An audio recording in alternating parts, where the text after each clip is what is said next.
আউশ ধান চাষের ক্ষেত্রে এমওপি সার দরকার হয় শতাংশে 300 গ্রাম। জমি চাষ করার পরবর্তীতে ডিবলিং করতে হয়। আসসালামু আলাইকুম, কৃষি জানালা ইউটিউব চ্যানেল থেকে আমি মোজবার স্বাগতম জানাচ্ছি। দেশ এবং দেশের বাইরে থেকে যারা দেখছেন তাদেরকে শুভেচ্ছা এবং স্বাগতম।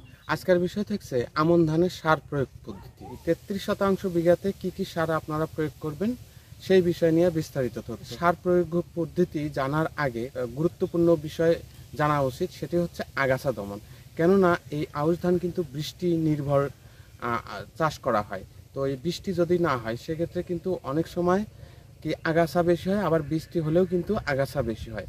তো আউশ ধান আপনারা যখন রোপণ করবেন, এই রোপণ করার পরবর্তীতে মিনিমাম 5 থেকে 6 দিন যাওয়া মাত্রই আগাছা নাশক আউশ ধানের জমিতে প্রয়োগ করবেন। প্রতি লিটার পানিতে 1 মিলি করে, যেমন রন স্টার আগাছানাশক পাওয়া যায় সেটি প্রয়োগ করতে পারেন, এবং হেক্টর প্রতি 1 লিটার আপনারা স্প্রে করতে পারেন। যদি আগাছা সঠিকভাবে দমন করতে পারেন তাহলে কিন্তু এই আউশ ধানের ভালো ফলন পাওয়া যায়। আউশ ধানের চাষে 33% জমিতে আসলে কি পরিমাণ সার দরকার হয়? 1% জমির জন্য ইউরিয়া সার 600 গ্রাম দরকার হয়, এবং 1 বিঘা জমিতে দরকার হয় 20 কেজি।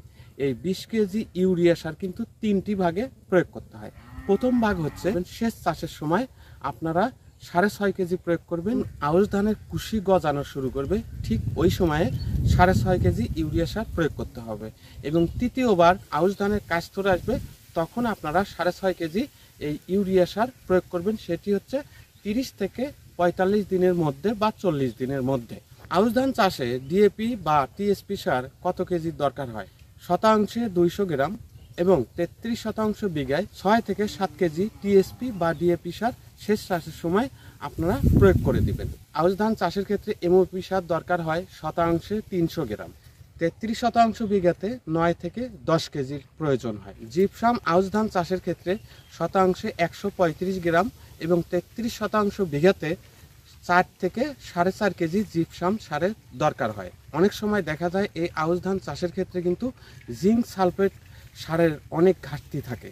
সেক্ষেত্রে শতাংশে জিঙ্ক সালফেট দরকার হয় 20 গ্রাম, এবং 33% জমিতে দরকার হয় 600 থেকে 650 গ্রাম।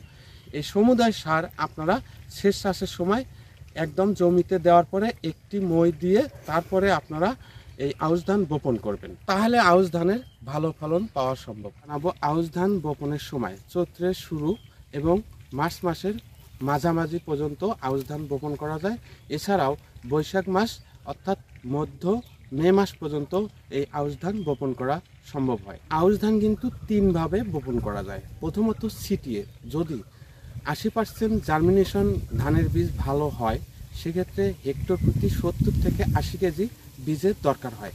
এই বীজটা আপনারা ছিটিয়ে দেওয়ার পরবর্তী হাত দিয়ে বা মই দিয়ে জমি সমান করে দিতে পারেন।